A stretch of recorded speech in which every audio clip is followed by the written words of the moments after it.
जी हाफ़िज़ तहसीन रज़ा साहब, हमारे नाज़रीन के लिए बताइएगा कि जो मौजूदा मुआशरे में अखलाकी तनज़्ज़ुली का शिकार है माशरा, इसमें उस्ताद और ख़तीब का जो किरदार है उसके बारे में आप क्या कहते हैं?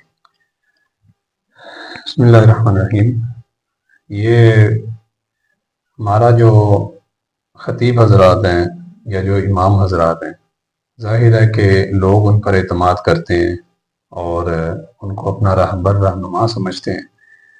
तो ये इसकी सबसे बड़ी वजूहात यही है कि जो तनज़्ज़ुली का शिकार हैं लोग, उसकी सबसे बड़ी जो वजह उनमें से एक ये भी है कि हमारे जो ख़तीब व इमाम हैं, वो लहव व लाभ में पड़ गए, दुनिया के मामलात में पड़ गए। इस वजह से ना वो अपनी ज़ात पर अपना दीन का असर करवा सके, तो जब उन पर नहीं हुआ तो फिर अहले मोहल्ला या जो उनके ताबे हैं, जो उनके पीछे नमाज़ पढ़ते हैं या जो उनके बातें सुनते हैं, जिनको वो वाज़ फरमाते, फिर उन पर क्या असर पड़ना था। तो इसी वजह से बहुत सारी अवाम जो है वो फिर दुनियादारों की तरफ चली गई, दीनदारी से, दीन से दूर हो गई, रसूलुल्लाह की मोहब्बत से दूर हो गई।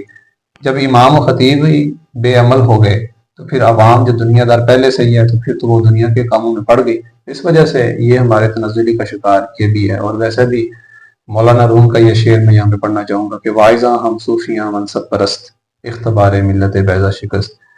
मौलाना रूम फरमाते हैं कि ये जो वाइज थे, ये जो सूफी थे, ये मनसब परस्त हो गए, ये दुनिया के मामलात में पड़ गए, हुक्मरानों के पीछे चल पड़े, इख्तबार मिल्लत बैज़ा